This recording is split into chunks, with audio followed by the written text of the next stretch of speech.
Shalom, shalom, shalom. It's your brother Shabi here coming out with y'all with another live class with my brethren. I like to start off by saying, call hello, Yahawah, Bashim Yahweh.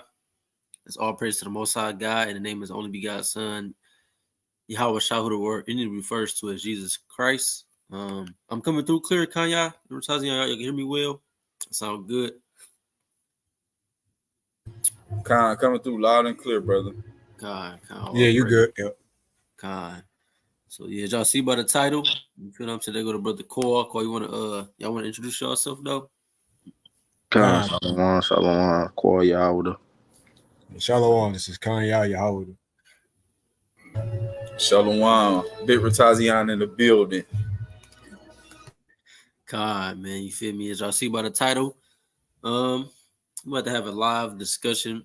You feel me? With one of the brother this in the it's under this in the truth, but still under the understanding that heathens can receive.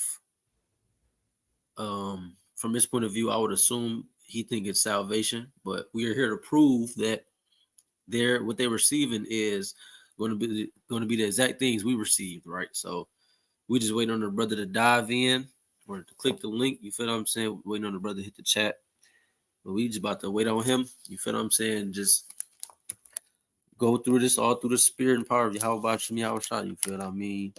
The truth needs to be revealed, and it's a lot of people still under this this Christian dogma of believing that all nations can be saved or be on a level as Israelites within the kingdom. You feel what I'm saying? That's totally false. And we go dive right into it real soon. You feel what I mean? Y'all brothers wanted to say something to give y'all 2 cents. Please do. Shalom, brother Monicum. I see him in the building. I don't know what's going on with call stuff. I see it keep saying device connected and not connected. I don't know what's going on. Shalom, Monicum. Monicum. Monicum. He said happy belated new moon. God. Right. I don't know. Call come back. Just say you got to do the microphone, all the other stuff again. But you gonna get right to it, man. Shalom to the people that's watching. Shalom. You just holding up. Gonna be shortly. Shalom Dayag in the building. I'm about to share this real quick. Kai,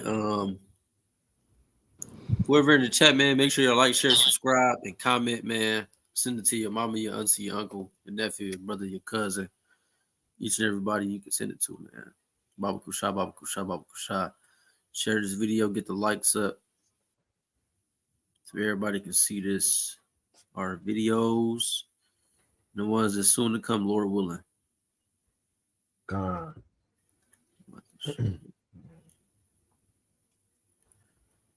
Screenshot. I can share it right now. Kai, me as well.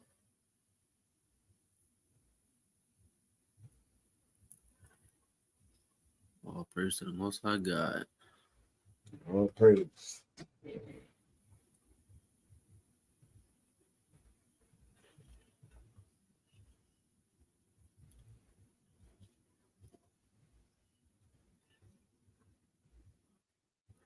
There we go. His brother Qual, he on a damn toaster.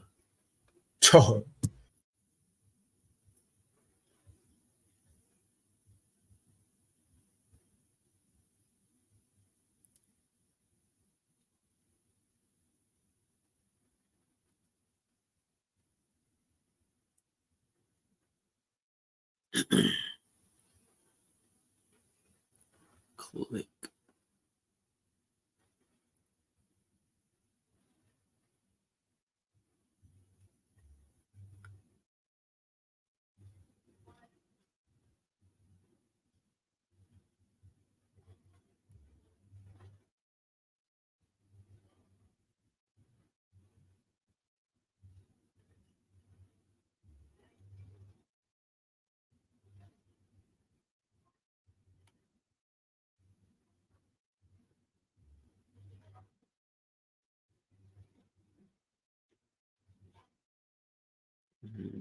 Facebook.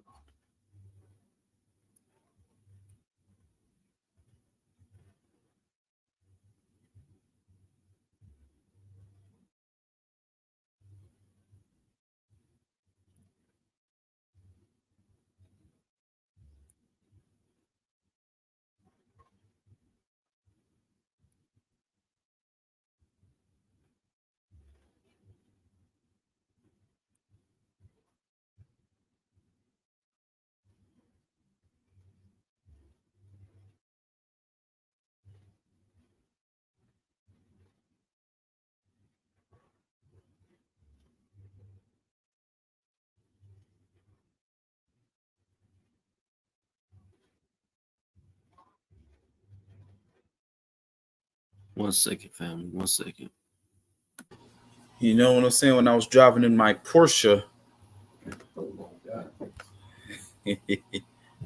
The What's going on with your phone, brother? What's going on with your device, brother? Hold on, let me turn on some lights, man. I'm about to get on this camera, man. We out here just chilling at the crib on this lovely Sunday. You know what I'm saying?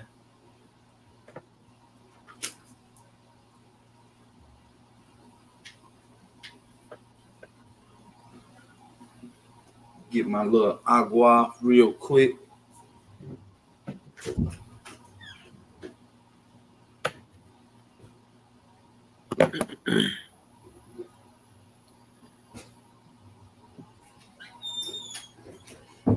Hope this brother not tucking his tail.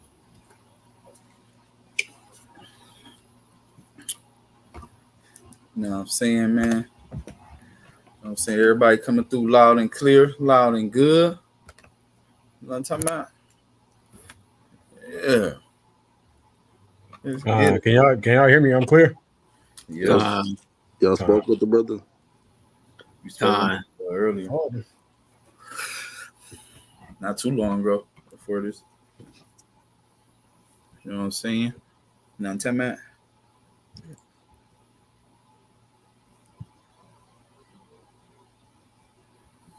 Yeah, so if it's any newcomers, man, we go live every Tuesday and Thursday, 8:30 p.m.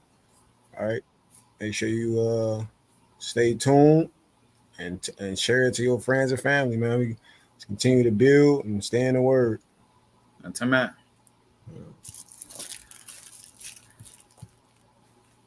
For our lawyer, how about Yahawah, man? First and foremost, as always and forever, man, we gonna get all praises, honor, and glory to the Most High God, man. No matter what we do, because this is all what we do it for. This is all about Him at the end of the day. You know what I mean? I think I see brother on here too. We gonna blow this show for, man. We gonna bring him out, man. You know what I'm talking about? Brothers been scared of this at camp. We've been bringing it out and stuff been happening at camp, man. We're gonna bring out the show first. You know what I mean?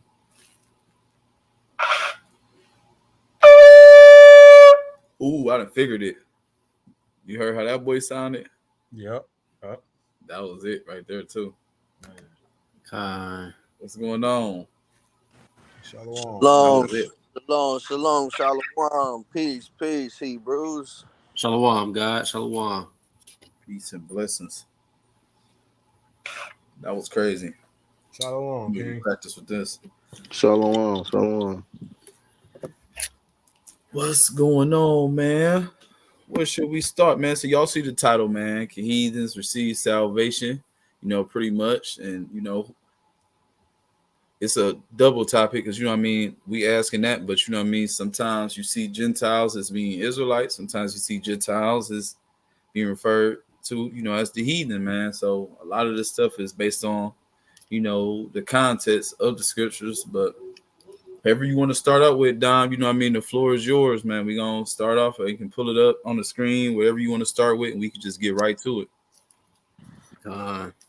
I mean, the first thing I would probably start with, and you know, before I start, I want to thank y'all brothers for you know, having this discussion.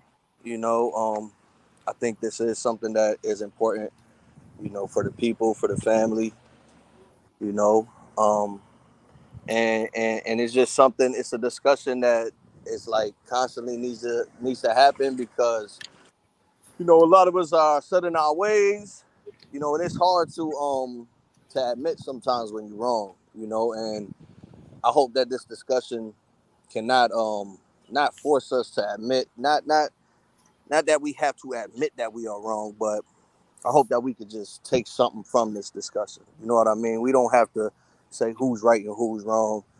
We could just, you know, sharpen our swords and become better. You know what I'm saying? And all praises to the Most High. Um, I'm confident that the Spirit will lead us to have a healthy discussion. But with that being said, y'all can hear me, right? God, no, we hear you loud and clear, King. Loud and clear.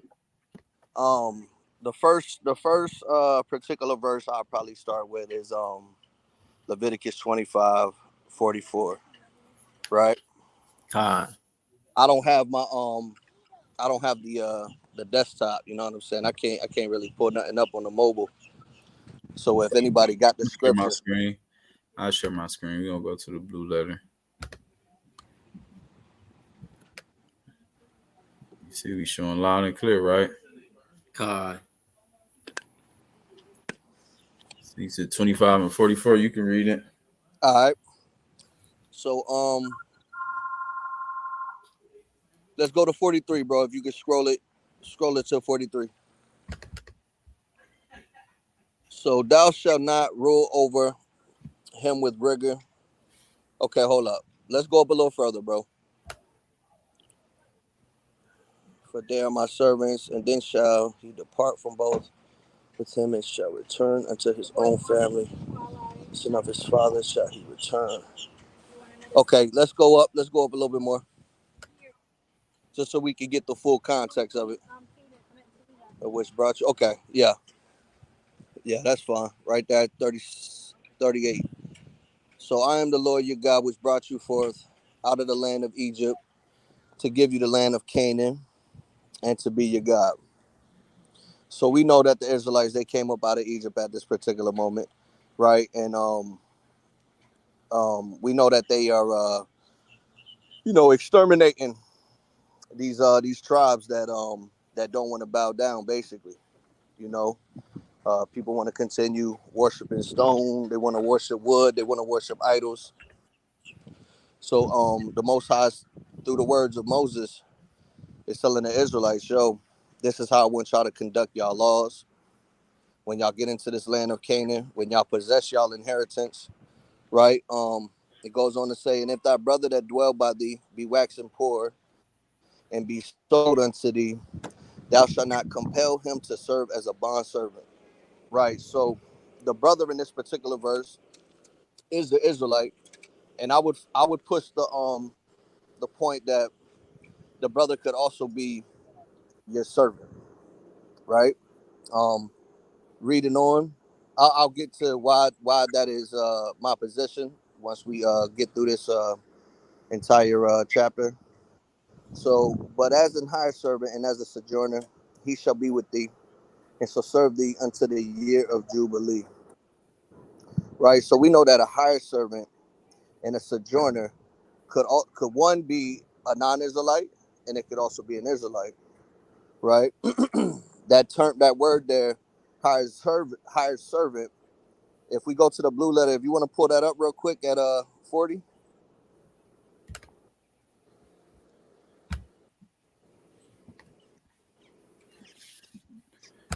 So it says secure, right? So we know that this term secure is it changes sometimes concerning the hired servant, right? This could also mean, I believe, another term in the English for secure.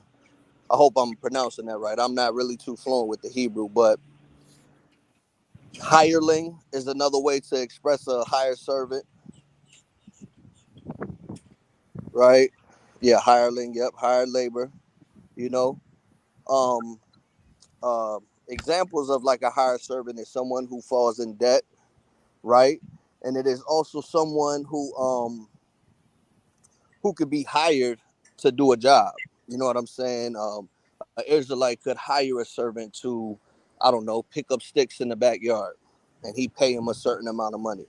You know what I mean? But he has to serve for 6 years doing this thing. That's pretty much the law of the hired servant. Um, I guess we could stop there if y'all want to add something to it. You know, if y'all want to you know, bring some edification or whatever.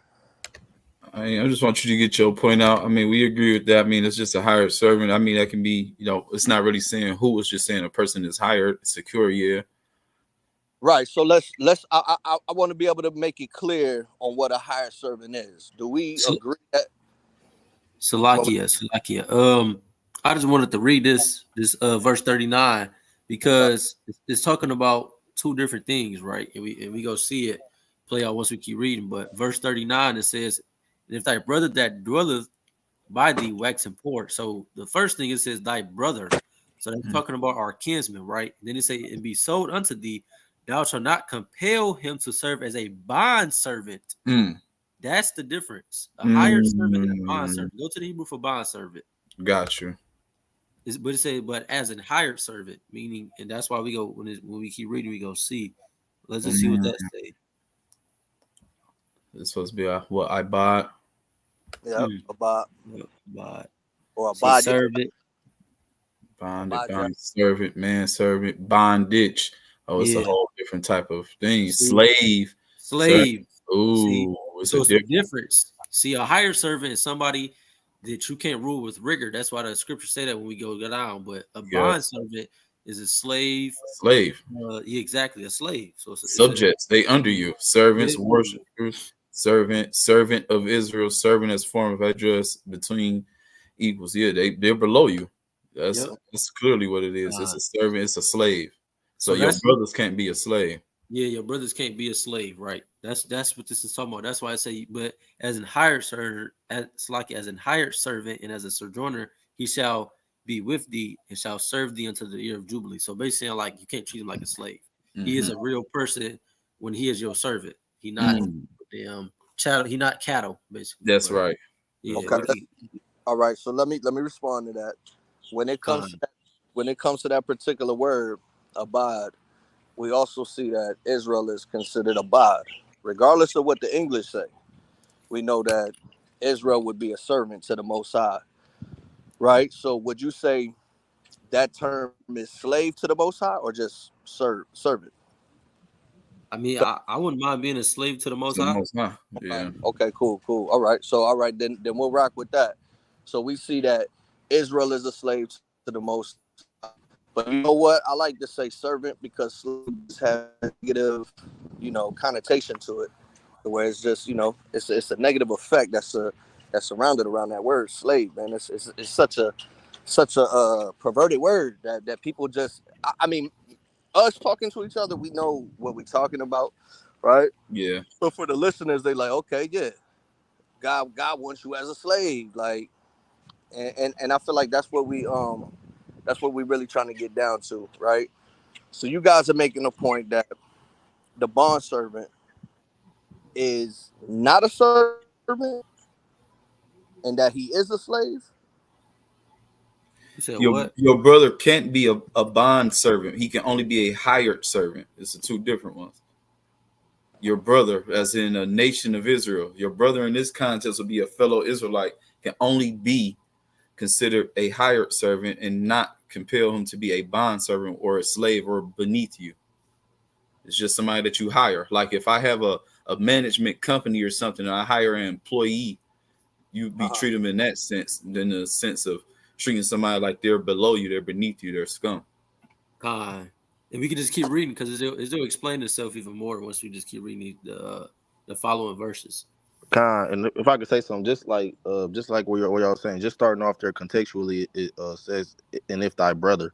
So that's just dealing with that point. We're dealing with a brother. We know anytime you see brother, you're dealing with fellow Israelites. So just to that point, we're gonna let you kind of continue and go down to where your main point is, or the point that you are hoping to make with this text, and then that's when we're gonna kind of interject and give our understanding.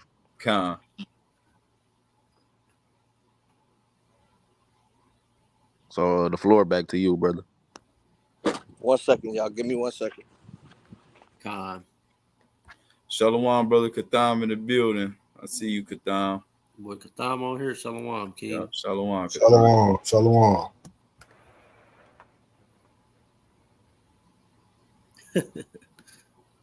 This man is crazy.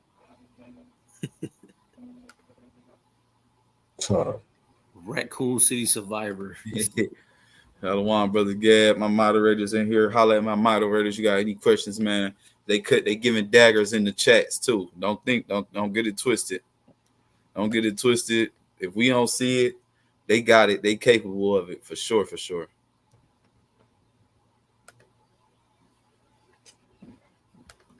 You know what I'm saying? Definitely gonna let him get off to make his point, and then we'll come in SG, and give our point of what we see. I definitely want him to get his all the way out. I don't want to interrupt him. I want him to get all his points out. You know what I mean? So good call for sure.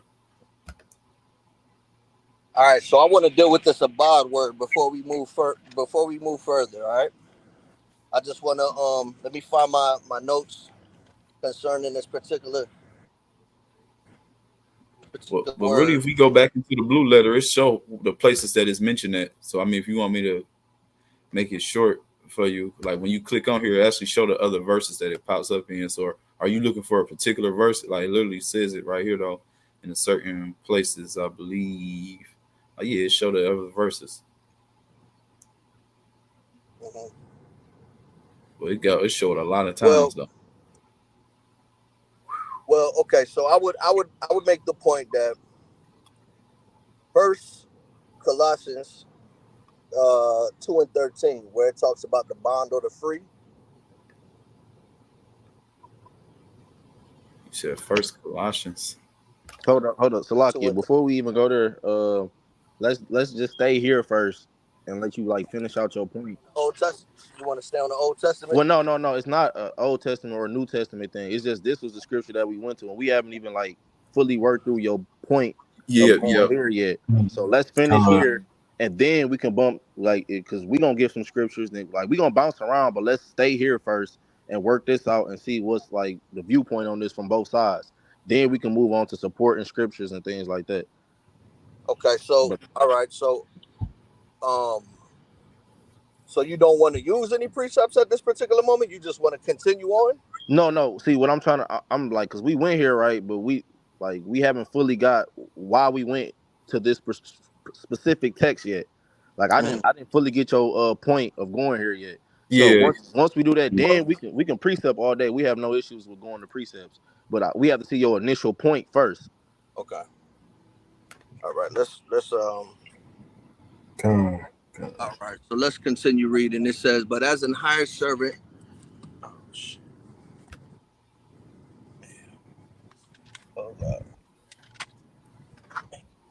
Okay, there we go. "But as a hired servant and as a sojourner, he shall be with thee, and so serve thee until the year of Jubilee." Right. So this is basically making a point that Israelites could have servants from either tribe. If you're a Judite, you could have a servant that is an Ephraimite. An Ephraimite could have a servant that is a Judite. Now, once we get to 44, we'll see that the particular servant that you buy, he is one that is to be inherited. So before we get there, I would just make the point in that 1 mile, turn right to merge onto State Road A1A North.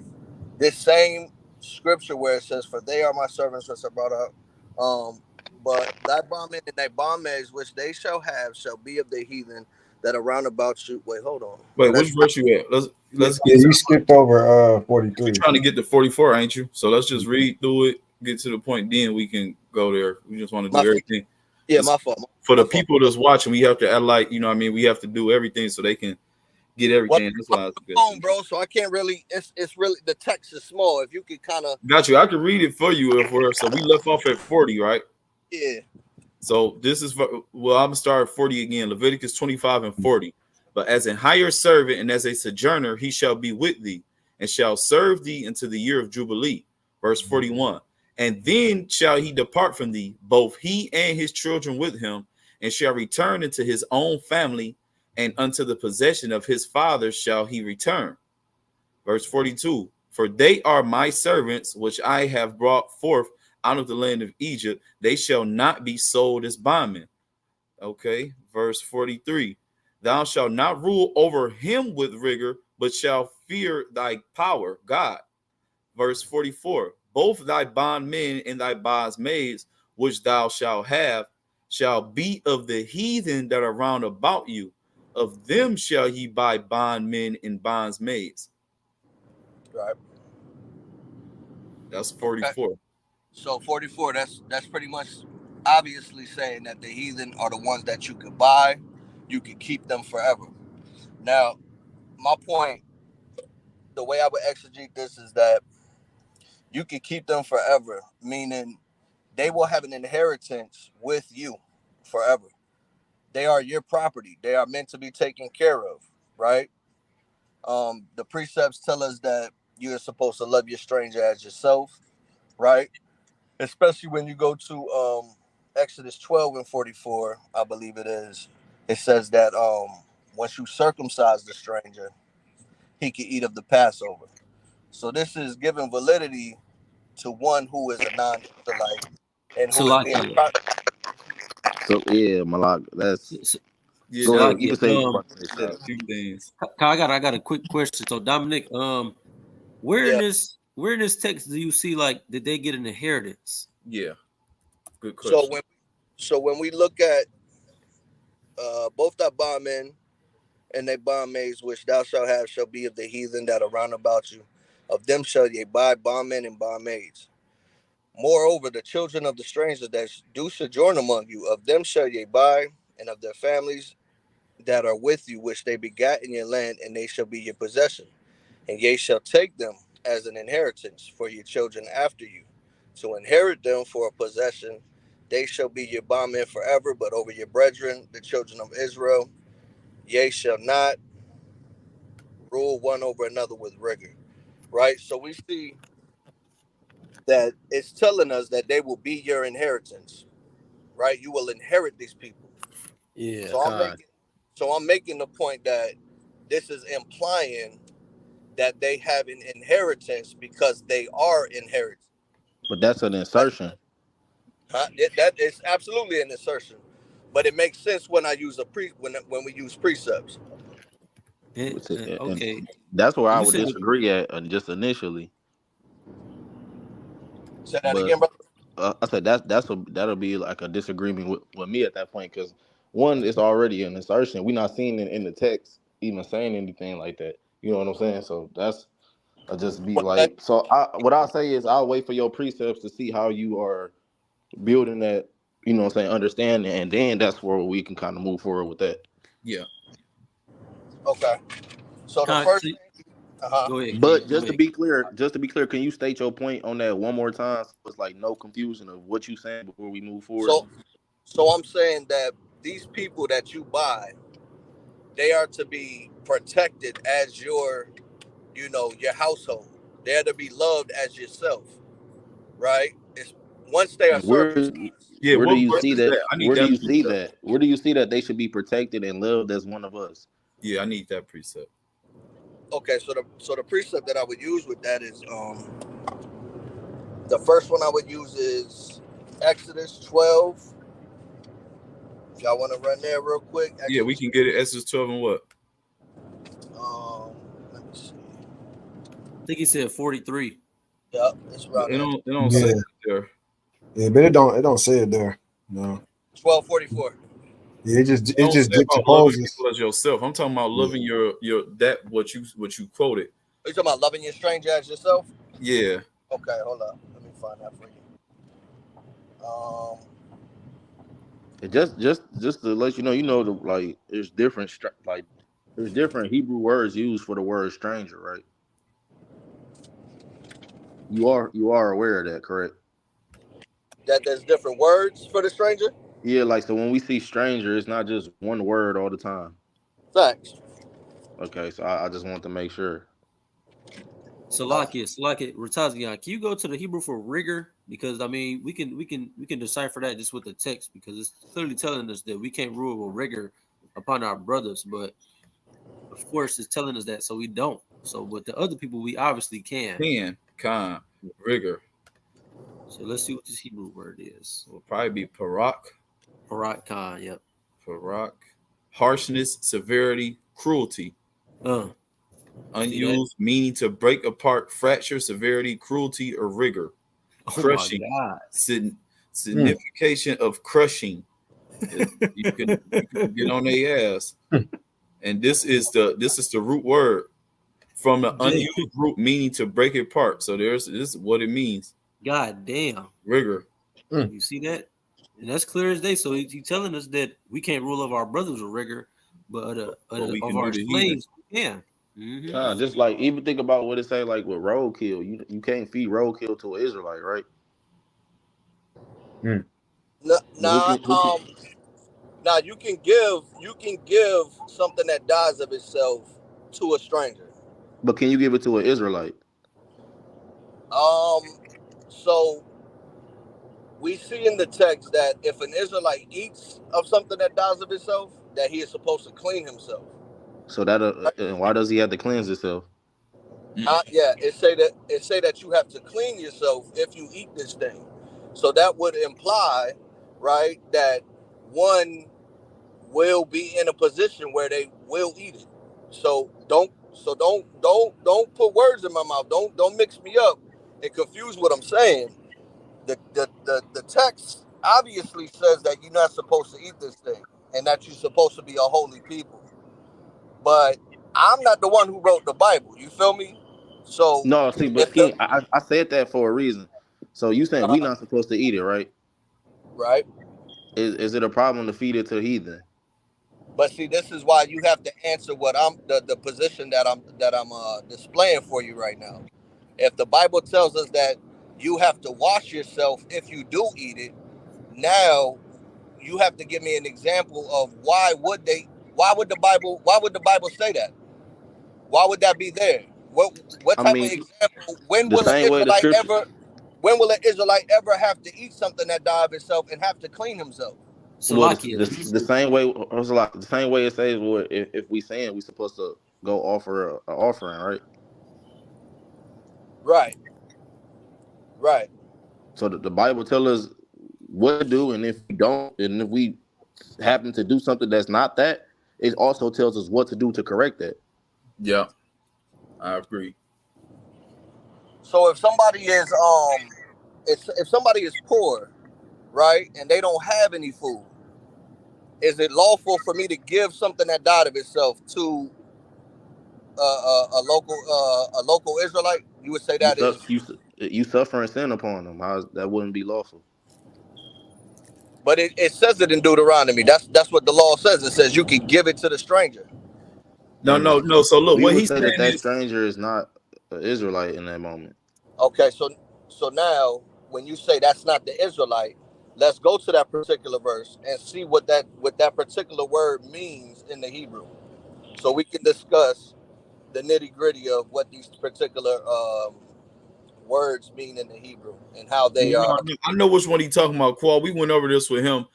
In that sense, like you already answered the question, Qual. So it's like we going in circles with that, because what he's saying is, like he said, God always gives us a contingency plan, basically, if we were to do something. So in the sense, it is unlawful for us. But if basically this is times where brothers could possibly be poor, but if we're looking at kingdom connotation, there won't be any poor Israelites, so they won't be doing it. But if they happen to eat something that died of itself, then it will be unlawful, but it's not unlawful to the point where it's put to death. So he tells you how to cleanse yourself and go wash yourself of it. But it's not something that we supposed to be practicing doing. But if it was to happen according to the law, you would have to make yourself cleansed, which if you have to make yourself clean, that means you're unclean if you do it, which means it's against the law.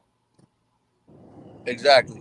So that's why I would force the point that this is a way of going back to Leviticus 25 when it says your brother that waxes poor, you know what I'm saying? You should help him.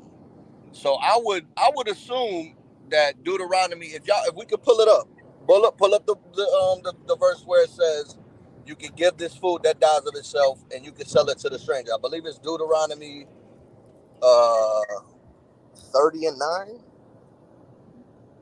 No, it's 14 and 21. Yeah. 14:21. God. I'm about to show it real quick. So I would force the point that word when it says give it to the stranger, that is the guard.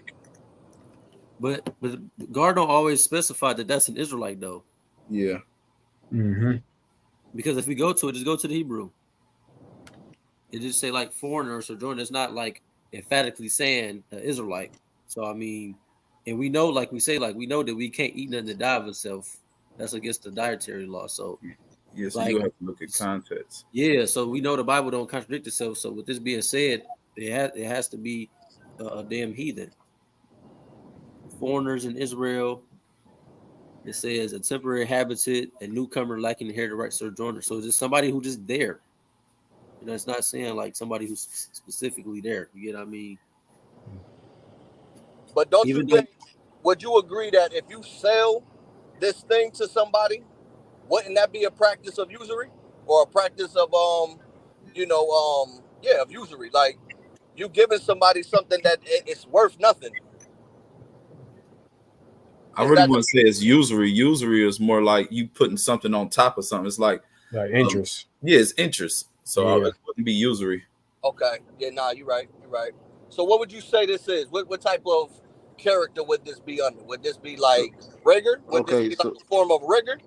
I would say this is rigor. I would say this is like when we have our slaves and they probably just want some food. Okay, so one other thing. So we have 14 and 21. Somebody pull up Deuteronomy 14 and 21. I can show my screen. Okay, so what's the word? I'm in the what's the thing? So the word that I pulled up is Strong's H5 2 and 37, and that's where it says, "If thou may sellest it unto an alien," right? So when you go to that part, right? You see it. What verse is that? 14 21. and 21. Yeah. So you see where it's like halfway alien. So hit the tools. Hit tools. You saying I don't see alien. It's like halfway through. Like it's halfway through. Give it to the stranger in thy gates, and they may eat it and sell it. Okay, unto an alien. Unto an alien. So when you go to that word alien, what is that? Ooh, alien, foreigner, outlanges, stranger, foreign. Keep going alien. to the Strong's use for it.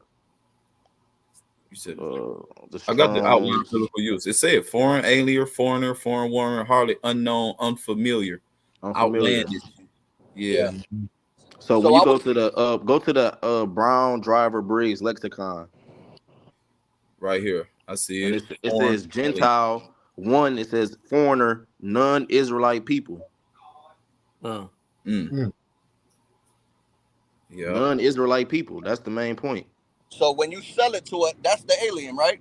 That's the alien. Exactly. So we see that selling it to an alien, that could be lawful.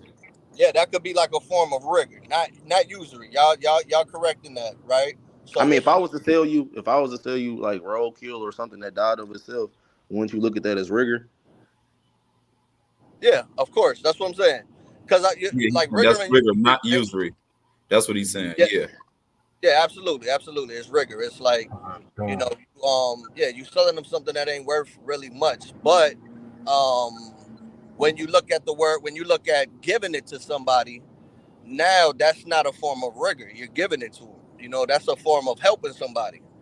You know what I mean? Because again, when you look at Leviticus 25, it says that when that person is you waxing poor, you're supposed to help them, right? You're supposed to help that stranger, right? This person could, and a stranger, it doesn't always have to be someone who is a servant. A stranger could be a fatherless. It could be the widow. Would y'all agree to that? I mean, it depends on the context. I mean, I'm about to say everything is dictated by context. Context rules all. But y'all see what I'm saying though. We constantly see in the scriptures where it say take care of the fatherless, take care of the widow, take care of people who are in poverty. So it's telling you to give it to the stranger. This is the people that is within your gates. But we could play the fuck shit on the ones that's outside the gates. You know what I'm saying? You could play that on the Nakar, on the Nakri, or whatever that what was that for the alien? Was it Nakar or Nakur? I believe it was in the car. Yeah, I mean, that would just be my my way of giving examples on how to apply that scripture. I mean, again, we don't have to agree on that, but I just feel like,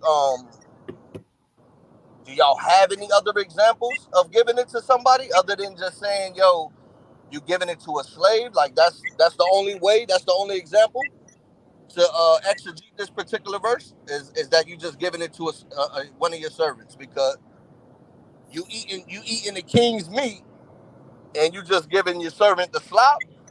Is that where y'all's position would be? God. Yeah, I mean, they not about to eat lamb and steak. I mean, even Yahawah shall tell you, like, you know what I mean, it's not fit to give the children's bread to the dogs. Like, you know, they're not going to eat the same way as we would in rulership. Yeah. So when we go to Exodus 12 and 44, it tells us that the stranger is supposed to eat the fat. It said So that what stranger is that telling you? let's go to it, bro. Let's go to it. Can y'all hold on, Salakia? Can y'all hear me? Yeah, I can hear you now. Okay, yeah, I've been talking for a minute. I don't know why. Go back to that word for stranger. You said for stranger here? I believe it's yeah. Gar. Yes, Exactly. And okay, so then once you go down to the it's what is this? Two different ones. Yeah, that's what go I'm saying. to the Brown. Go to the lexicon again, right?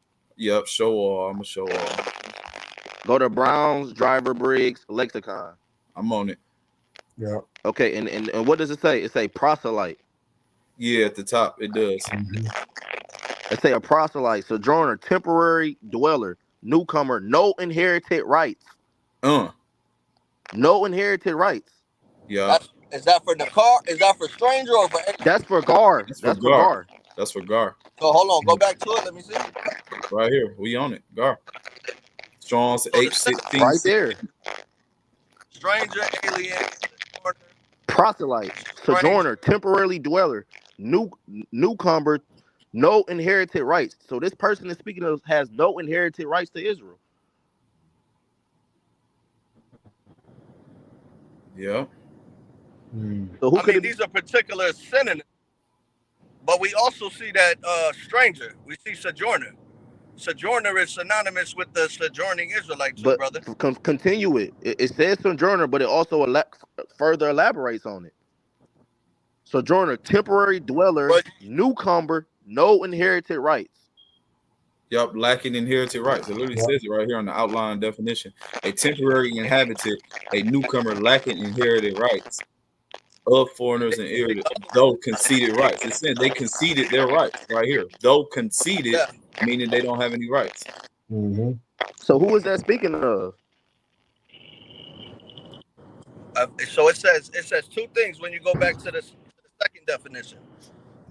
Go back to the second definition of foreigners in Israel. So that could be that's basically the stranger, but then it says though conceded rights.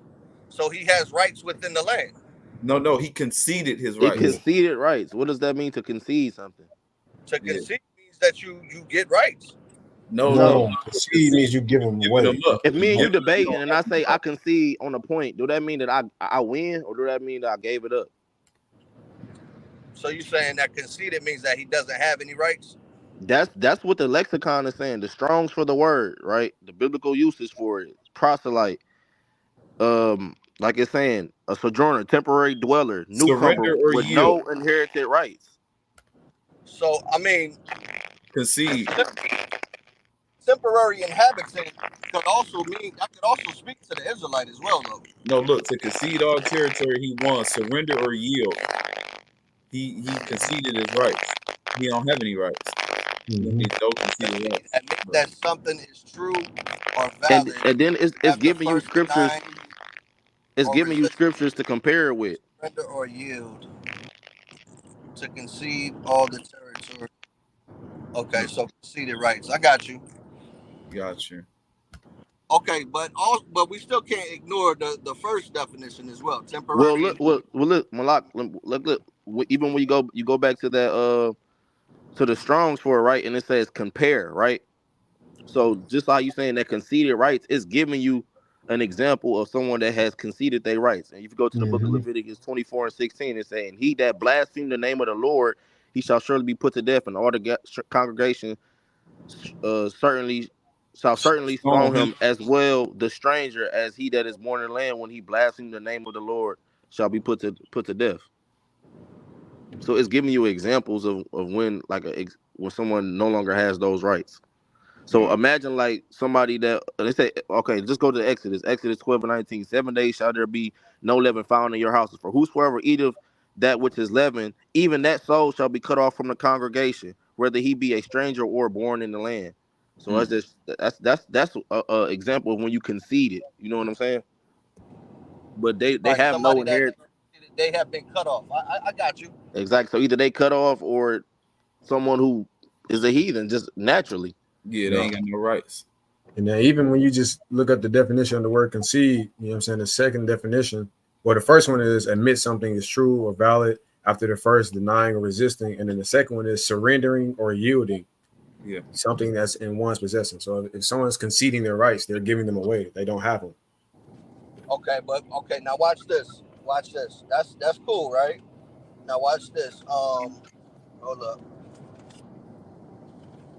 Because when we go to the scripture that speaks about cleaning yourself, I believe it says that the stranger and the Israelite has to clean themselves. So again, y'all would have to deal with that point that the stranger still, even if we want to say he conceded his rights, because it's not just one who conceded his rights, it could also be one who is a temporary inhabitant, right? So y'all said that a temporary inhabitant is also one who conceded his rights. No, now that's building a straw man. That's not what we said. We just entertained that thought based off what you were saying. What we would say that specific scripture is dealing with is someone who doesn't have no inherited rights to even begin with. Yeah. Right. As it says, proselyte. Are you familiar with what a proselyte is? Yeah, of course. But this That's is somebody also who's converting. but this could also mean somebody who's fatherless, somebody that don't have an inheritance. Well, Somebody what we that going by is the outline of biblical usage for this specific word. So this is what they saying. When you see this word, this is what it's used for. So if it's not fitting into those, that would be you inserting it. That's also what it's talking about. Yep. True. This is telling you the biblical usage for this word, and it's giving you the scriptures every time you see this word. Like it says in the KJV translation count, total count is 92 times that you see this word pop up. 87 times referring to a stranger, right?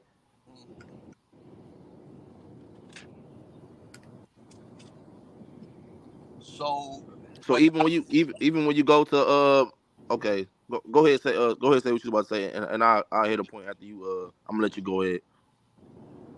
So when it comes to this, you said you was entertaining the point that I made, considering what did it say? What was that first definition? Well, the first definition will more so lean towards what we saying.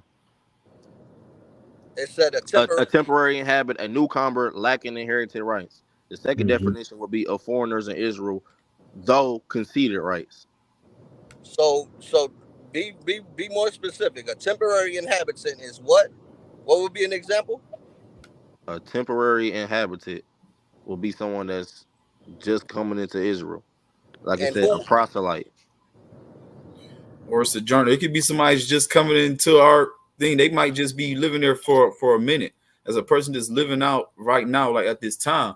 But I'd see where you going with it. Like you saying about we can't have anybody being unclean around us in general. So like anybody, they would have to clean themselves up. That's where you was leading to, weren't you? Yeah, If and this is journey around us, we can't have no uncleanliness around us, because we're supposed to be holy and clean people. So everybody will have to be clean. They will have to assimilate to our beliefs to even be around us. But it's only certain things that they can even do or partake in, and Passover wouldn't be one of them. Well, we know that the term gar is for somebody who has temporary rights, right? This applies to the sojourning Israelite, like again, with the example of a Judite who's sojourning into the land of Ephraim. The only reason why a Judite would even have to sojourn with the Ephraimites is because he has become impoverished, right? So this would still give credence to the point that I just made, a temporary inhabitant, someone who is temporarily coming in. He don't have any inheritance in your land. That's essentially what the word stranger means when it comes to the Israelites. We wouldn't have Time. any. You feel Con, me? I agree. No, What I I'm but agree. saying? no, you're right. But it depends on the context of what it's talking about. That's why when we look at Deuteronomy 14 and 21, it's telling us that we like go back to it real quick with Tazian and just keep reading on it. Matter of No, fact, can you switch to the NLT for me? oh, got you. 1 second. Here we go. Oh shit! It says it's Deuteronomy 14. Salaki. Because it's gonna show us the difference. That's what I'm saying. We got to really read into context because this is basically the dietary law of Deuteronomy, right? Keep going Yup, down. exactly. 14 and 21.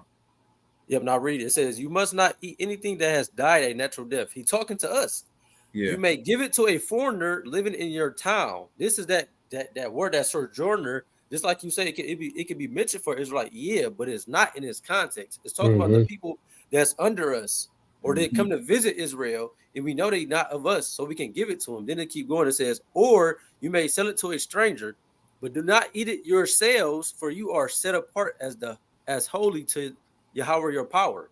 That's what he's telling us. So he giving us, yeah, you can sell it, you can give it to somebody else, but us, we can't eat it. We know that. That's Yeah. why it depends on the context of when guards being used. We have to Mm-hmm. look at the context of that. That's What guard? why them stranger words can get you twisted up a All lot. right, A all lot. right. So there's two ways I would rebuttal to that. The first one I would say is Exodus 12:44, where we clearly see that the stranger, the proselyte that the brother earlier mentioned, the proselyte who has been bought and circumcised. That term bought also goes back to Leviticus 25:44, where we see that the heathen is to be bought, right, and inherited.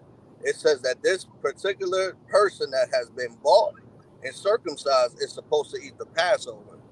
So now we see that the stranger is supposed to eat clean food. He is supposed to take within your ceremonies, So why would God now say that you could just give it to a stranger? He's saying it because, again, the stranger is one who is impoverished. Anybody that is within the gates of Israel can become impoverished. If I'm a Judite and I have an Ephraimite in my land, or if I have an Ephraimite servant in my land, you see what I'm saying? I could give that to him. I'm not supposed to sell it to him because that is rigor. I could sell it to someone who is not. You know what I'm saying? I could sell it to a captive, one who is not circumcised. You feel me? Someone who is just working in the land. He's not proselytized yet, or you know what I'm saying? Outside of the gates. You know what I'm Hey, saying? The surrounding areas. that still proves our point, though, bro. If we can't sell it to one of our brothers, but we can give it to them, it's still a difference. We can sell it to the heathens all day long without anything. Even if you give it to one of your brothers, it's like, okay, it's off. We're not really supposed to. That's why they have to go and cleanse themselves regardless. But you know what I mean? I'm just saying you're not really supposed to do it, bro. Even like here with the Passover, which verse you want to get to with here? Because like Exodus, it's Exodus 12, it's Exodus 12:44.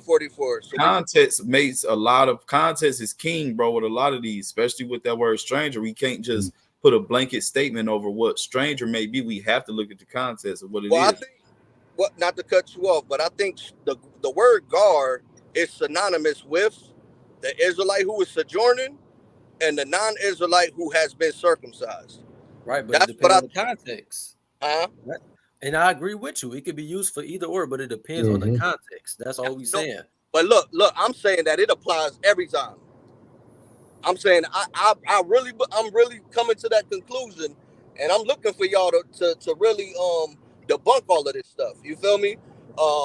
Because it just ain't adding up, bro. It's not, especially when you go to Exodus 12:44 and you see that the stranger's supposed to be circumcised. That particular stranger is also a guard. And we know that. Everybody got to be circumcised around the Israelites. Yeah, exactly.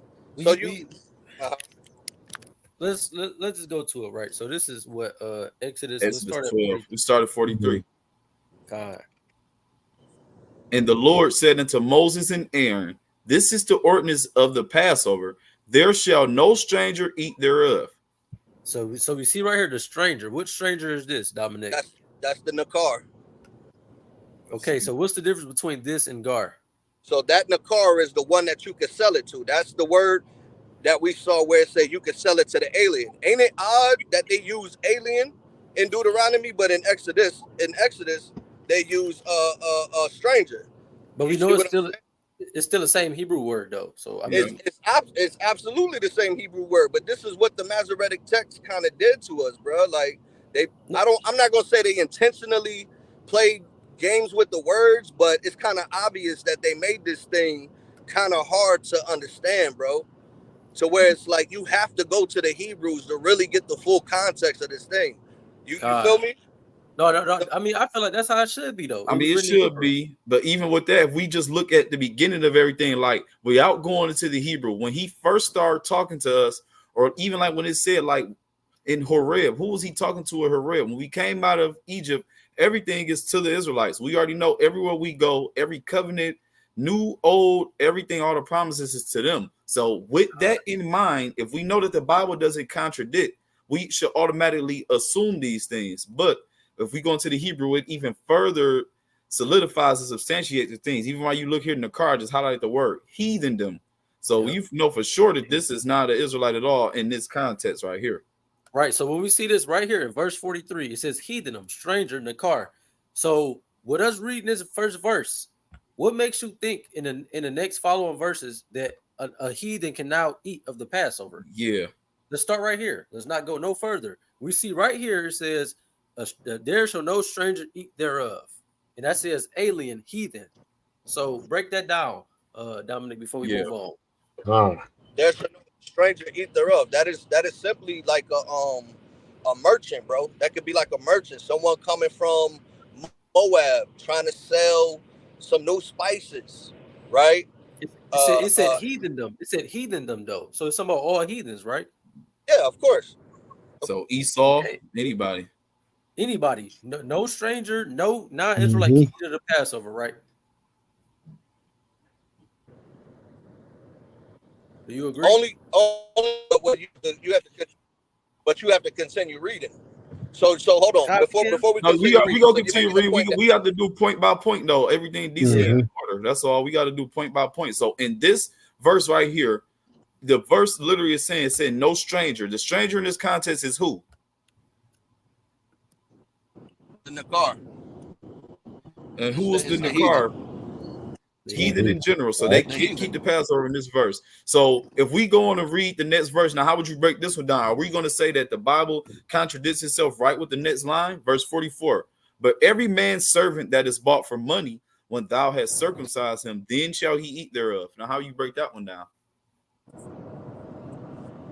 Exactly how it says it. When you buy somebody and you circumcise him, then he shall eat. So hold on, which one is that case? Because ain't a hired servant somebody you buy to? Because if you look at verse 45, a foreigner and a hired servant shall not eat thereof. Shall not eat thereof, right? The foreigner and the hired servant shall not eat, right? Because he is just like the Nakar. He is someone that is not circumcised, right?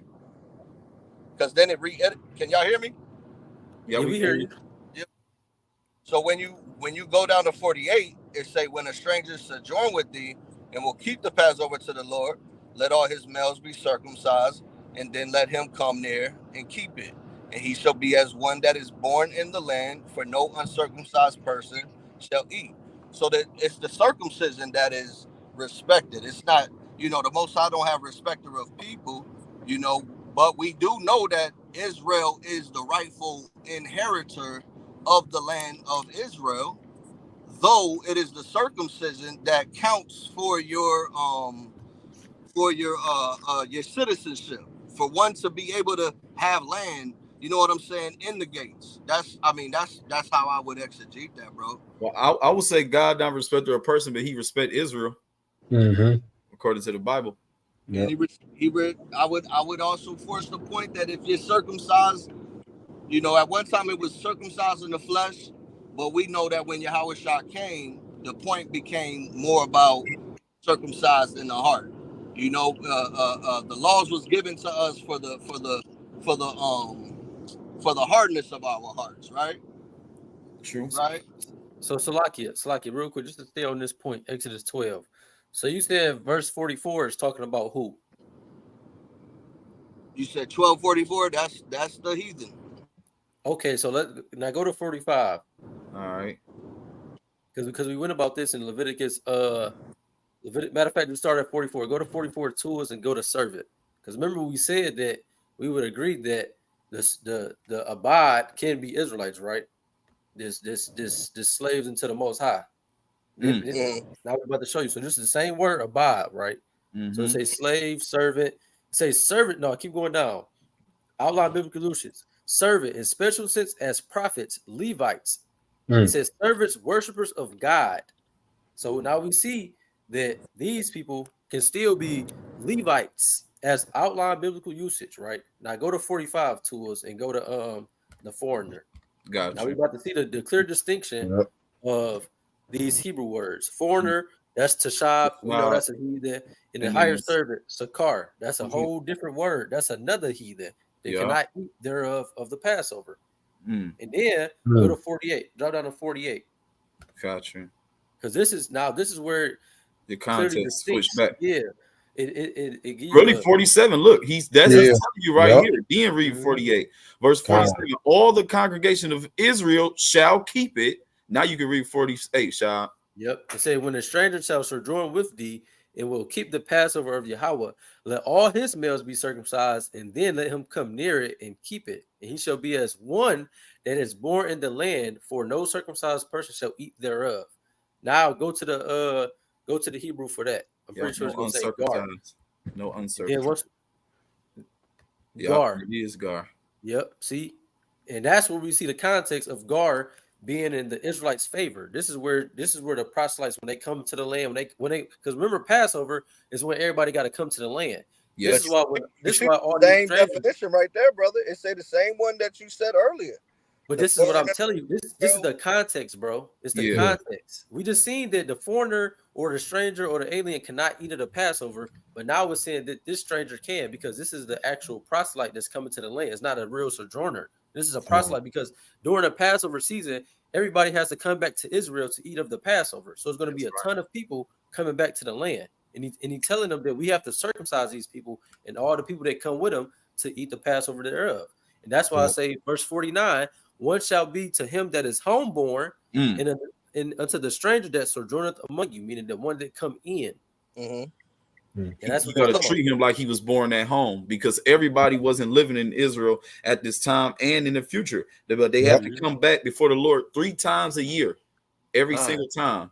Passover, Feast of Tabernacles, Feast of First Fruits. We got to come in.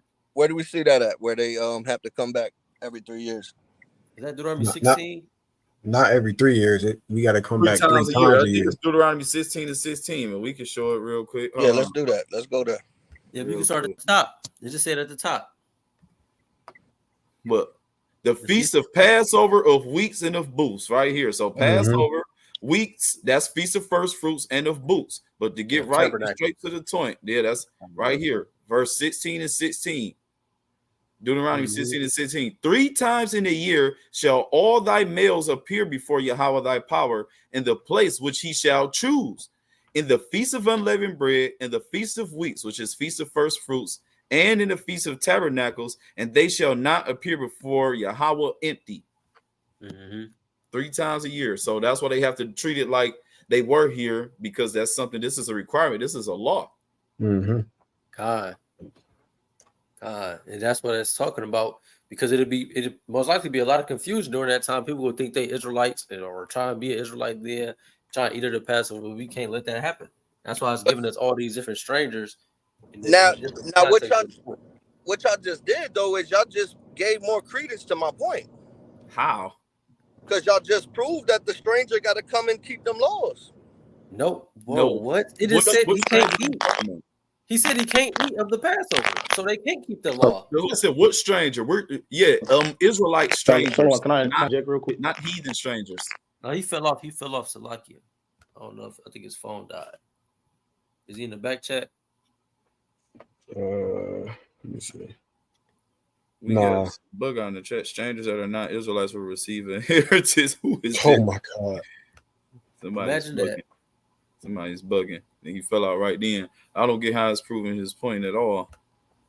Like you want to read this into it, but the people that's in the chat, they can see it for themselves. Man, like it's Israelite strangers that's coming back to the land.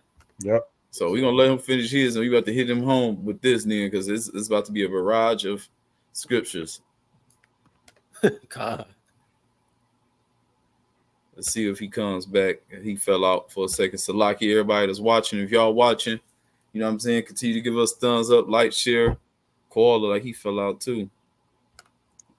Everybody needs to tap back in, plug up their phone, whatever may happen, you know what I mean? But as y'all see clearly, y'all, I don't know what this brother's talking about right now.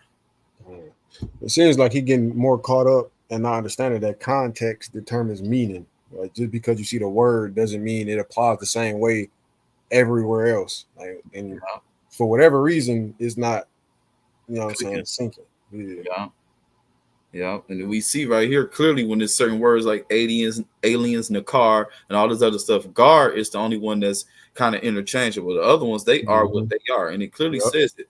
So if we don't look at it, we clearly say you agree that is heathen in Exodus 12 and 43 right here. That's why I say you want to jump to 44, but I'm happy right here. This is clearly, it says, there shall no stranger eat thereof. There's no arguing this point. So, because now he gets circumcised, he can get 8. No, this is a completely different stranger that they're talking about right here. And like you said, that the Bible does not contradict itself. So if context tells you this first stranger cannot eat of the Passover, that means anybody outside of that can eat it is an Israelite. They would have to be Israelite. Otherwise, the Bible is contradicting itself. If James is on here, whoever James is, what inheritance they receive in the land of Israel? You can hop on here too. Because I need to see it. If y'all ain't putting up no Bible verses and standing on it, keep your damn mouth closed. Be more prepared to hear when you come in the prophets of the Lord for real. And I'm about to pull something real quick while we wait, just because for the simple fact that Yahawah don't respect nobody, but he do respect some people.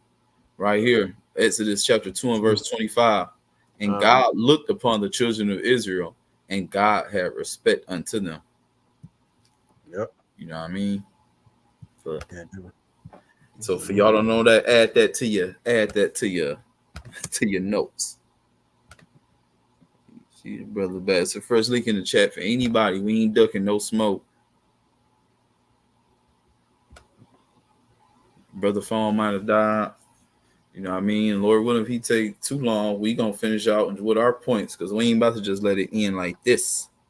God. I remember brother Paul that.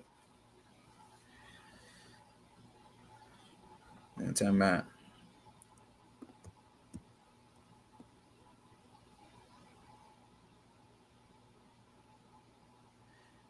And time out.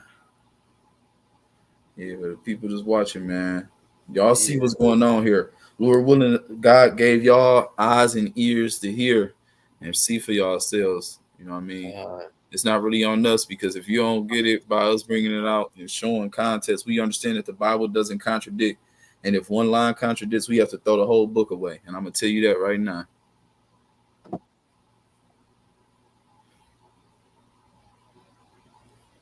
Man, I don't even know if he's coming back. I don't know either. But right here, as we see clearly, 43 again. And Yahawah said unto Moses and Aaron, which he agreed, this is the ordinance of the Passover. There shall no stranger or heathen eat thereof. No heathen should eat of this. Kai, you see, Salakia, real quick. And that's why when you jump down from 43 to 48, and this is where we get this is how we know guards always referencing us because, or not always referencing us, but during context, it changes. Because we see in 43, it said like what was it, Nakar, and then in 45 it said Tashab and Sakar or something like that. But then there it says Gar. It's that Yeah. proselyte. It's the people that's coming back from the other lands. It's not in Israel. That's the difference. That's and right. They being circumcised and they keeping the law. That's what they That's supposed right. to do. From That's Deuteronomy right. 16, but God. That's right. Well, what did this brother hunt back on, man? We in here though. We in here. Big YLK in the building, man. We doing big things to the spirit and power of Yahawah and Yahawah shot. You know what I'm saying? Anybody tap in with any biblical questions on this topic right now? Show us something.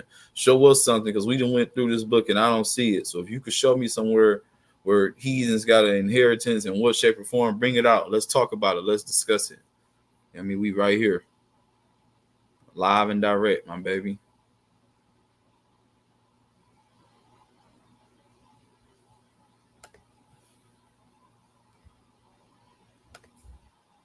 He said that good contest, man. It's everything, man.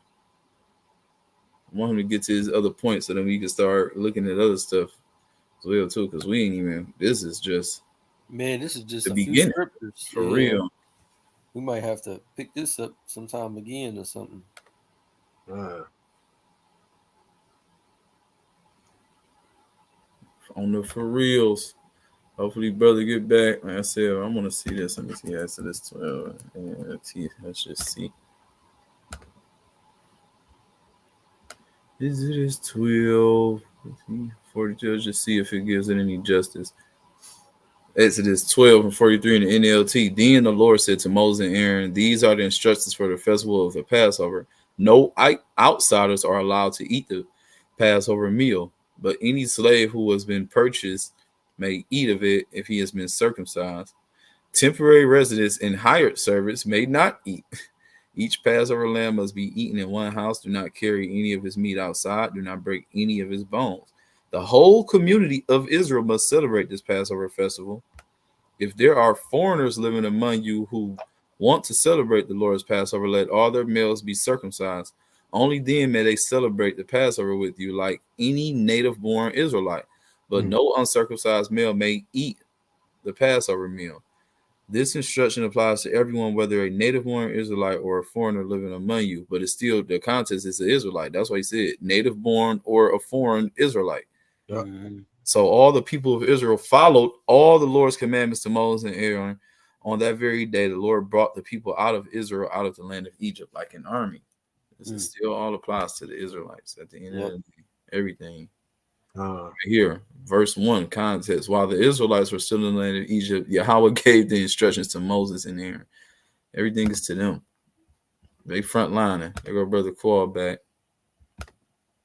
I don't know what happened with my phone, bro. It's all good. His fell off too through the spirit. I don't know what's going on. But no, I had something to say. Y'all might actually be saying it now. What was y'all just bringing up since I had dropped off? I mean, we just was showing the point of Exodus 12. Like, literally right here, if we look at 43 alone, that cuts everything else after that. There's no arguing with this. I'm about to go back to the KJV. There's no arguing with what Exodus 12 says it says what it says. So why would he switch it after that? It literally says that word, and we know it's not Gar. Gar is the only one that switches with context. These other words are who they are. They are what they are. Nakar, all these other ones, Tashab, they're strictly heathens. It says heathendom. Gar, depending on the context, can be a proselyte or it could be somebody that's a damn stranger for real. It just depends on the context. That's all we was saying. To the brother. But and that's another thing I didn't want to get caught up in the Hebrew too much, like initially, because we just spent the hour just That's what we saying. Context. It's good. We about to get to the point. Lord willing, he hop back in here. We gonna get to our points. Because when our points come out, we ain't even bring it. It's just the Bible. Do you believe what the Bible said? Does the Bible contradict or does it not? Because like you said, that even the point we arguing right now has nothing to do with salvation. Literally. Yeah, he talked about inheritance, and he added that to Leviticus 25. He added that, and then we'll like even with the word gar, like you see like just even going through the outline, like it's a proselyte, and then you go through it. A lot of times it is referring more so to actual Israelite most of the time. Yeah, that's what I'm saying. Like, Depending on the context. exactly, but for the most part it is. But then that word in the car is always referring to Yep. heathens and stuff. The So, shop. but even then, Mark. we focusing too much on the minor thing. Like, let's say if you could feed an Israelite or a proselyte something that died of itself, that don't give What does that salvation do? for the Salvation. heathens. Exactly. So that's we getting caught up on the wrong topic right Yep, now. we are. We are. And we didn't went back and forth with it for a long time. And even I was in the midst of doing it, and I think I might have might have misspoke once or twice during that exchange, just because me trying to hurry up and kind of shift the conversation because it was just staying there for too long. Yeah, that's all. We gotta practice patience, though. But it's okay, brother. I get what you're saying. And then a lot of this, you were a little more anxious than us because we already had this conversation with him in private, so we already understand it. But it's like you getting caught up. So it's all. It's the way it's supposed to be, though. We understand it's the Lord's will. Man.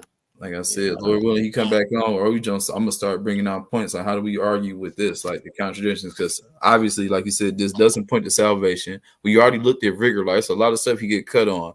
We know we can't treat Israelites with rigor, but we could treat the heathen with rigor. Like, okay, you giving them food is one thing, but we still know we can't beat their ass and treat them cruel and all this other stuff. And we know that Go ahead, Slot. they can't serve forever, all these things. They have a certain amount of time and they have to be treated with respect and with love. And he still didn't address that scripture where it's talking about some love the stranger as yourself. It don't say that no damn where. Well, see, what he gonna go to? I seen what he was gonna try to go to with there. Let me pull something real quick.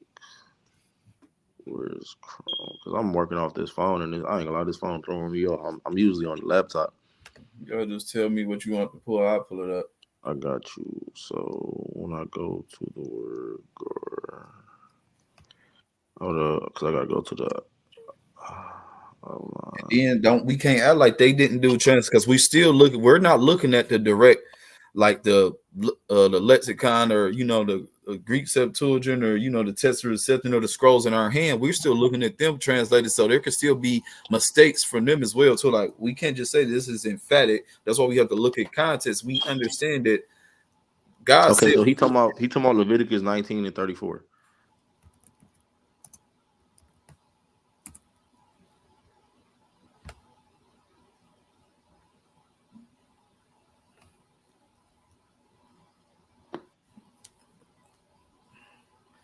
And what strangers? Let's look at the context. Shit, let's see.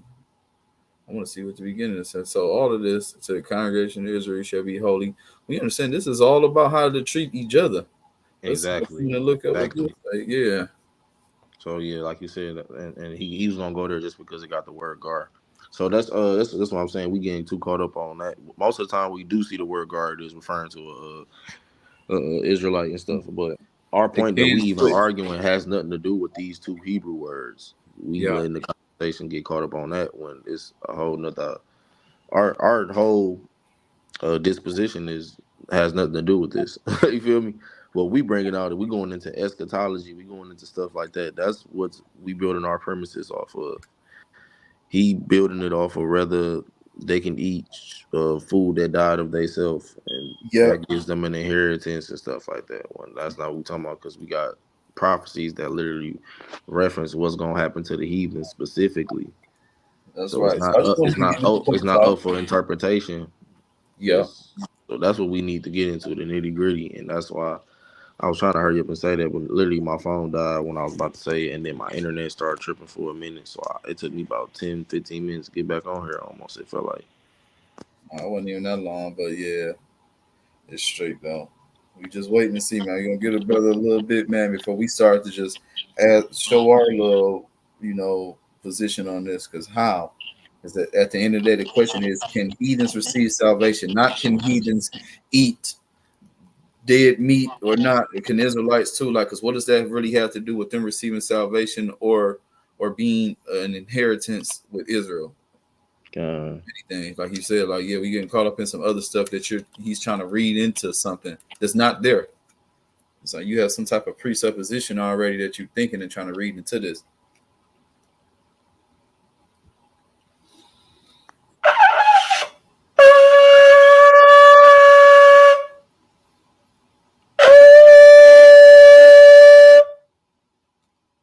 Bring them out. I'm about to say somebody try to call him, see if his phone did. You want to call that chat real quick? Oh, it might be back on here. Hold on. I think so. Yeah, you back. Okay. I'm pretty to the Most High. Your phone died. Hell yeah. It's all good. Hold up. Yeah, man. You know, I told you I was at the beach. So, Yeah. man, I'm just, you know, talking. I didn't even realize that my joint was that low, bro. And then my Bluetooth in the car be on some weird ass shit too. Oh yeah, you got a charger in there? Yeah, even that, yeah, bro. Just having some little So technical difficulties. I'm like right down the street from the house though, man. So I'm about to have my shit charged up, but we can chop it up right now. okay, so look, Malak, this what we was talking about when you cause my stuff died and everything too. Oh So wow. I have thought too. So what we were saying was we getting too caught up even just with the Hebrew words right now. So like even just going into the usage and stuff. A lot of times the word guard does refer to actual ethnic Hebrew Israelites, right? Mm-hmm. And the word Nakar is always speaking of heathens. But even then, what we supposed to like a main point here is salvation in regards to the heathen. So even just moving from that, right? Just what is salvation? What is Yeah. salvation in your eyes? This how because the topic about this is can the heathens receive salvation? So what is salvation in your eyes? And I probably got like 30 more minutes on here before I gotta go at the most. That's like me pushing it. I'm Yeah. gonna if it hit that point, I'll just let the brothers deal with this on their own. But what is salvation in your viewpoint? Because that's the point we need to Yeah, move on. that's the main message. Like we were getting caught up in other stuff. Hey, Because let's go. Hold up. Where that I think call fell off. Yeah. So I would go a real good verse that just speaks about salvation is the Lord who makes salvation. You know, it's just salvation. He into the earth have seen salvation. I'll use two verses, right? The first one I'll use is Psalms 40 and 16. If you could go there real quick.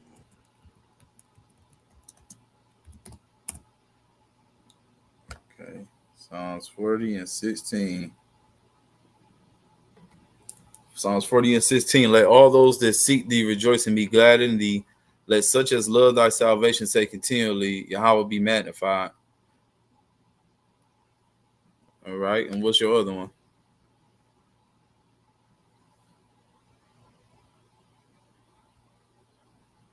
You there, brother?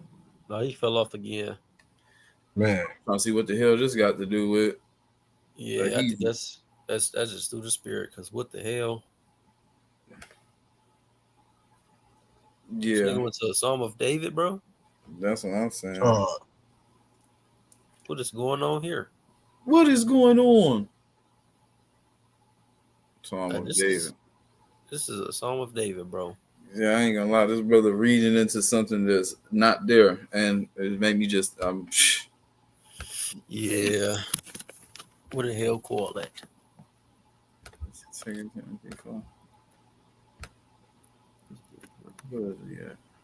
Yeah, brother. I'm not gonna lie. That's what this is, brother, right here. Yeah, just go ahead and bring that out, and we could. I'm damn near ready to wrap it up after that. Well, that was just crazy. I ain't gonna lie. Preach the word, man. So this is for the first two verses. Is to us, man. The brothers that's doing this, that's believing God's word and standing strong in the word. The second part is for the other people right here. So look, this is 2 Timothy chapter 4 from the top. I charge thee therefore before God and the Lord Yahawah Mashiach, who shall judge the quick and the dead at his appearing and in his kingdom. Preach the word, be instant in season, out of season, reprove, rebuke, exhort with all long suffering and doctrine. For the time will come when they will not endure sound doctrine, but after their own lust shall they heap themselves teachers having itching ears. And they shall turn away their ears from the truth and shall be turned unto fables. But watch thou in all things, endure afflictions, do the work of an evangelist, and make full proof of thy ministry. And this is what we're doing, making full proof of our ministry and stuff and everything what we can, right? We believe in what the doctrine that he gave us. We believe what it says. We're not trying to read anything into it because we understand that the word of God, it is what it is, bro. It is what it is. You know what I mean? Even in this sense. I know my brother Shaw, we've been harping on Genesis 12, man. Genesis 12 through the Spirit has been coming out so much. So we can ask here, if we start here, this is a covenant with, is everybody part of this covenant? No, covenant with Abraham. So if we start here, if you want to read it, brother, but right here, we just ask this right here alone. Man, it says, now Yahawah said unto Abram, get thee out of thy country and from thy kindred and from thy father's house and unto a land that I will show thee. And I will make of thee a great nation, and I will bless thee and make thy name great, and thou shalt be a blessing. And I will bless them that bless thee, and curse him that curseth thee, and in thee shall all families of the earth be blessed. Right. So this is the whole starting point of everything that's coming to pass even till now. You feel what I'm saying? This is what's really happening. Everybody has cursed Yasharallah. Everybody has cursed the children of Israel, so they must be cursed. This is the Most High's word. So this is what we go continue with, and this is why we see all of these prophecies concerning these heathens being cursed, because they have cursed us. It's that simple. So there's no way in the world if these people can receive any type of inheritance or any type of blessing. You feel what I mean? It's almost impossible in my eyes. It's me speaking as a man according to the text. You feel what I mean? Like, come on, bro. Real talk. And I'm about to pull a precept to even go with this in the Apocrypha right here. So look, First Maccabees chapter 2, start at verse 9. And her glorious vessels are carried away into captivity. Her infants are slain in the streets. Her young men with the sword of the enemy. What nation have not had a part in her kingdom and gotten of her spoils? This is a rhetorical question because he's asking, like, really, what nation? Because everybody has had a part in there. So how can any one of them escape? Are they better than Israelites? Are they better than when God said this? Because all of the Israelites were not wicked. All of them did not go off. But all of us as a nation had to suffer and go through captivity. So what will make these heathen nations? That mean they would be better than us if they can escape the curses. And even if we just go Deuteronomy 30. You know what I mean? I got a quick point. So just like touching on this, right? Like, this is clearly showing us that everybody had a part in this. It's like he said, that'll make them better than us because we had to all suffer the curses. So what makes y'all think y'all touching us or y'all afflicting us or holding us all on oppression and all the stuff y'all done did to us? Y'all not gonna get punished for this. Like what? And then even to that point, they receiving double. You feel me? Man. There's no way for them to escape those curses, bro. Literally. No. If somebody's saying they receiving salvation, then that would imply that they escaped the curses, which even our righteous Israelites, our prophets, Daniel, he couldn't escape it either. So is a heathen better than our prophets? Man. Yeah, Cole, he dropped off again, man, through the spirit because he had pulled some BS. I'm not even gonna lie, nigga asked for Psalms when it comes to salvation about heathens, and it just said all, like he's reading all because it said all that seek salvation, which we already know that David is not referring to all. This is in the rulership. Why the hell do David care about some heathens? Like, you went to a psalm and do anything about heathens? So I'm like, if you want to go to Psalm, like you went to a bad place, you want to go there. Yeah, Psalms 149. What is that? Like, come on, bro. Man, shit, we even started Psalms 2. Man, he didn't die again. Yep. For real. It's crazy like that he went to that Psalms because David said he hate them with a perfect hatred. Like, now why would he turn around and then say that these heathens is about to get salvation? Like, I just don't understand. Going to Psalms was crazy. I ain't gonna lie. It's literally that damn First Timothy. I mean, that First Timothy or Second Timothy chapter 4. Like 4. I swear to God, bro, I found that through the spirit, bro. Like he is literally just bringing any scripture and trying to run with it. This shit is getting repetitive. And Pulling out of context. yeah, That's literally like, bro. Let's look at this though. Psalms 2. Really, let's read all of this. I mean, I don't want to bring it out, but I'm just telling y'all through the spirit, this is powerful, bro. Because this is funny that he's saying this, but you want to go to Psalms. But if you want to read it real quick from the top, look how you start off. man, it says, oh my goodness, this is through the spirit. Psalms chapter 2 from the top. Why do the heathen rage and the people imagine a vain thing? The kings of the earth set themselves, and the rulers take counsel together against Yahawah and against his anointed, saying, let us break the bands asunder and cast away their cords from us. He that sitteth in the heavens shall laugh. The Lord shall have them in derision. Then shall he speak unto them in his wrath and vex them in his sore displeasure. Yet have I set my king upon my holy hill of Zion. I will declare the decree. Yahawah have said unto me, thou art my son. This day have I begotten thee. Ask of me, and I shall give thee the heathen for thine inheritance, and the uttermost parts of the earth for thy possession. Thou shalt break them with a rod of iron. Thou shalt dash them into pieces like a potter's vessel. Be wise now, therefore, O ye kings. Be instructed, ye judges of the earth. Serve Yahawah with fear and rejoice with trembling. Kiss the Son, lest he be angry, and ye perish from the way when his wrath is kindled.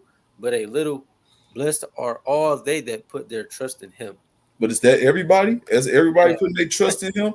They all blessed because they put their trust? No, it's the Israelites that's going to put their trust in the Lord regardless. What type of heathen got faith and stuff like that anyway? And then that goes back to the Psalms 40. He said, and those that seek you, everybody not seeking Yahawah. You feel what I mean? Like, that goes right with that. You feel what I mean? But, man, as we see, if you want to give Psalms 149 real quick, Baba Kushah, I sure will. Bring this out. Because how you go, like you said, how you go to Psalms out of all the, like, man, I'm not even trying to. But says Psalms chapter 149 from the top. Praise Yahawah, praise ye Yahawah, sing unto Yahawah a new song, in his praise in the congregation of his saints. Let Israel rejoice in him that made him. Let the children of Zion be joyful in their king. Let them praise his name in the dance. Let them sing praises unto him with the timbrel and harp. For Yahawah have taken pleasure in his people. He will beautify the meek with salvation. Let the saints be joyful in glory.